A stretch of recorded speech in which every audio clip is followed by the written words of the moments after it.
আসসালামু আলাইকুম। সংবাদে আপনাদের সবাইকে স্বাগত। সংবাদ শিরোনাম। জিয়াউর রহমানের সমাধি জিয়ারত করলেন তারেক রহমান। ৭১-এর শহীদদের প্রতি শ্রদ্ধা জানাতে যাচ্ছেন জাতীয় স্মৃতিসৌধে। পথে পথে বিএনপির নেতা কর্মীদের ঢল।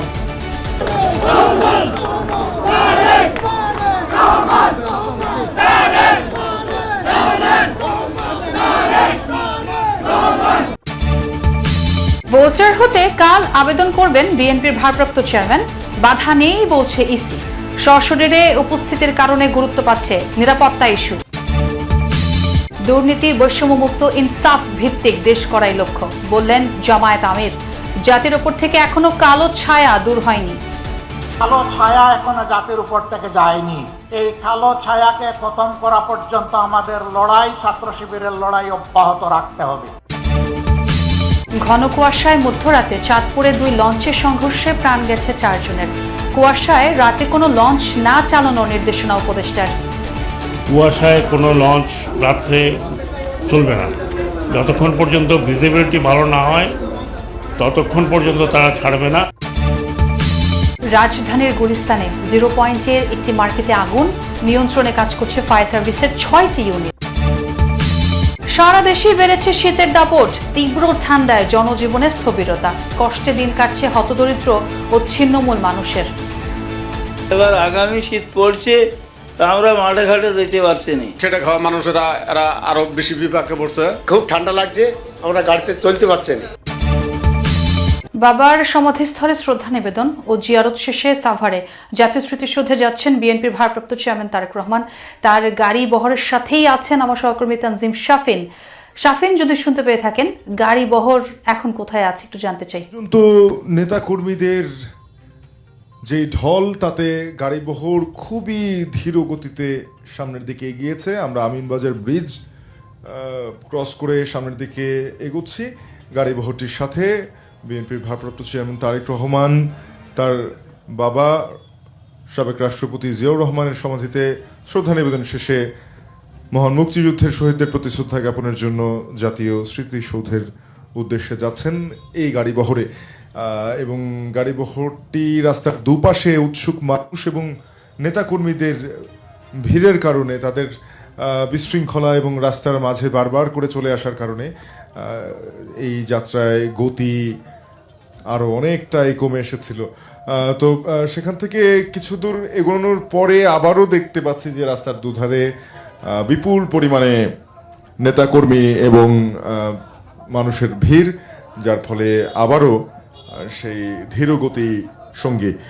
তো এখান থেকে আসলে হেমায়তপুর হয়ে সাভার যেতে এখনো বেশ খানিকটা পথ বাকি, অন্তত 7-8 কিলোমিটার।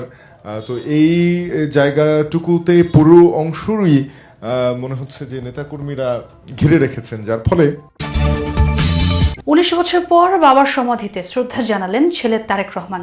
নীরবে দাঁড়ালেন কিছু সময়, 2 হাত তুলে নিজেই করলেন দোয়া। এর আগে স্থায়ী কমিটির সদস্যদের নিয়ে পুষ্পস্তবক অর্পণ করেন বিএনপির প্রতিষ্ঠাতার সমাধিতে।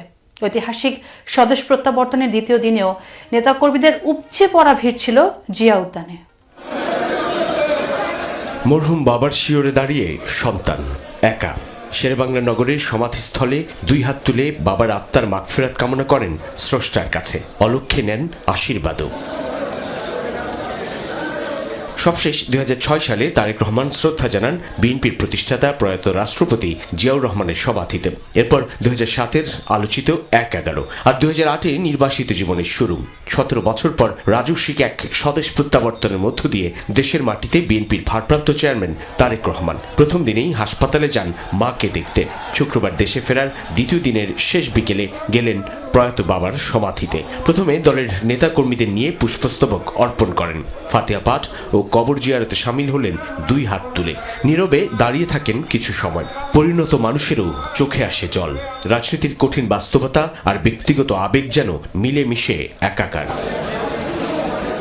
তারেক রহমানের উপস্থিতি ঘিরে নেতাকর্মীদের ব্যাপক উপস্থিতি ছিল জিয়া উদ্যানে। আশপাশের এলাকায় ছিল বর্ণিল ব্যানার আর প্লেকার্ড। বিএনপির প্রতিষ্ঠাতা জিয়াউর রহমানের সমাধিতে শ্রদ্ধা জানানোর মধ্য দিয়ে যেন দেশের মাটিতে তারেক রহমানের নতুন রাজনৈতিক অধ্যায়ের সূচনা হলো। প্রায় আধ ঘন্টা অবস্থান করেন জিয়া সমাধি কমপ্লেক্সে। তারেক রহমানের এই প্রত্যাবর্তন বাংলাদেশের রাজনৈতিক ইতিহাসে একটা পরিবর্তন নিয়ে আসলো, একটা ইতিবাচক পরিবর্তন নিয়ে আসলো এবং বাংলাদেশের যে রাজনৈতিক আকাশ, সেই আকাশে একটা সুবাতাস বইতে শুরু করলো। আমরা আজকে অপেক্ষা করে আছি এই নেতার নেতৃত্বে একটা সত্যিকার অর্থেই একটা সুখী, সমৃদ্ধ গণতান্ত্রিক বাংলাদেশ নির্মাণের জন্য।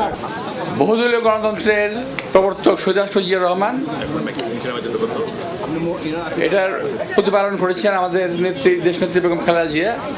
আবার এটাকে আরও পরিস্ফুটন করবেন আমাদের নেতা তারেক রহমান সাহেব। এটা আমার জনগণের প্রত্যাশা। নেতাকর্মীদের বিপুল উপস্থিতির প্রত্যাশা, জিয়ার আদর্শকে ধারণ করে তারেক রহমান দেশে নতুন রাজনীতি আর পরিবর্তনের সূচনা করবেন। দুর্নীতিমুক্ত, বৈষম্যহীন এবং ইনসাফ ভিত্তিক বাংলাদেশ গড়ে তুলবে জামায়াতে ইসলামী। দুপুরে বাংলাদেশ চীন মৈত্রী সম্মেলন কেন্দ্রে ছাত্র শিবিরের কেন্দ্রীয় সদস্য সম্মেলনে এই প্রতিশ্রুতি দেন আমির ডাক্তার শফিকুর রহমান। বলেন, জাতির উপর থেকে কালো ছায়া এখনো দূর হয়নি। এই ছায়া না সরা পর্যন্ত ছাত্র শিবির ও জামায়াত সংগ্রাম করে যাবে। অনুষ্ঠানে দলটির সেক্রেটারি জেনারেল অভিযোগ তোলেন, মিথ্যাচার ও অপপ্রচারের মাধ্যমে ছাত্র শিবির জামায়াতকে দমিয়ে রাখার চেষ্টা চলছে। সকালে রাজধানীর বাংলাদেশ চীন মৈত্রী সম্মেলন কেন্দ্রে দিনব্যাপী শুরু হয় ছাত্র শিবিরের সদস্য সম্মেলন। এর মাধ্যমে সংগঠনটির 2026 মেয়াদের নতুন কেন্দ্রীয় সভাপতি নির্বাচিত হয়েছেন নুরুল ইসলাম সাদ্দাম। অনুষ্ঠানে উপস্থিত ছিলেন জামাতে ইসলামী সহ বিভিন্ন রাজনৈতিক দলের শীর্ষ নেতারা। ইসলামী ছাত্র শিবির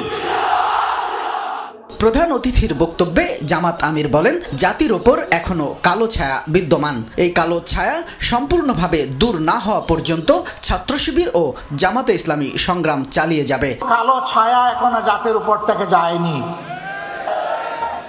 এই কালো ছায়াকে খতম করা পর্যন্ত আমাদের লড়াই, ছাত্র শিবিরের লড়াই অব্যাহত রাখতে হবে। আর যাতে শিক্ষা প্রতিষ্ঠানে কলমের বদলে অস্ত্র হাতে না উঠে, মাদকের বোতল হাতে না উঠে।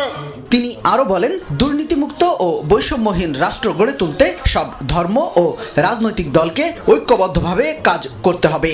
বলেন, জামাতে ইসলামী বেকার ভাতা দেওয়ার রাজনীতিতে বিশ্বাস করে না, বরং দক্ষ ও যোগ্য মানুষ তৈরি করতে চায়। অনেকে সংখ্যাগণে বলছেন, আমরা এত কোটি এত লক্ষ যুবককে কর্মসংস্থান দিব, বাকিদের কি হবে?